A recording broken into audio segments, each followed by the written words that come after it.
Lesson हम सीख सकते वह अशेर गोत्र की पनूएल की पुत्री अन्ना नाम की एक नबी भी थी। हम इस सीक्वेंस पर ध्यान देते हैं कि कितने अच्छे से यहाँ पर लिखा है कि वो किस गोत्र की थी, उसके पिता का नाम क्या था और फिर उसका नाम क्या था। जब भी मैं इस प्रकार से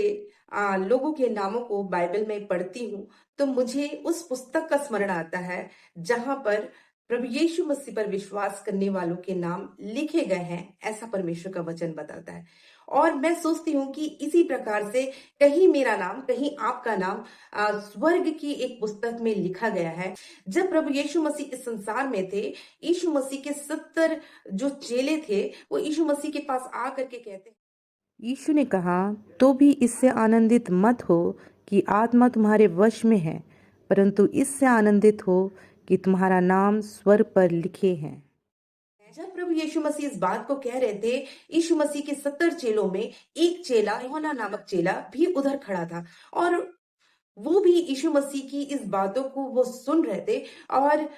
हम देखते हैं कि कुछ 60 साल बाद ये चेला,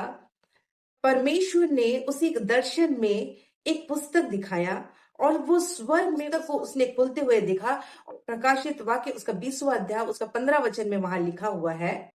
और जिसका नाम जीवन की पुस्तक में लिखा हुआ ना पाया गया, वह आग की झील में डाल दिया गया। हम देखते हैं कि जिनके नाम उस जीवन की पुस्तक में नहीं लिखे गए थे, वे जलती हुई आग में डाल दिए गए थे। आज हो सकता है आप और मैं यूहन्ना के समान, हम कलीसियाओं में यूट्यूब के माध्यम से, वचन के माध्यम से हम इस बात को सीख पा रहे हैं कि एक ऐसा पुस्तक है जिसमें आपका भी, हमारा भी नाम लिखा गया है। हो सकता है कि आज हम सिर्फ सुन रहे हैं उस पुस्तक के बारे में, पर एक दिन हम भी यूहन्ना के समान उस पुस्तक को खुलते हुए अपनी आंखों से देखने पाएंगे। हम देखेंगे कि किस प्रकार से वो जीवन की पुस्तक खोली जाएगी और उसमें आपका और मेरा नाम चेक किया जाएगा। और यदि आपका और मेरा नाम उस पुस्तक में है तो हम स्वर्ग में एंटर होंगे, नहीं तो हमें नर्क की आग में डाल दिया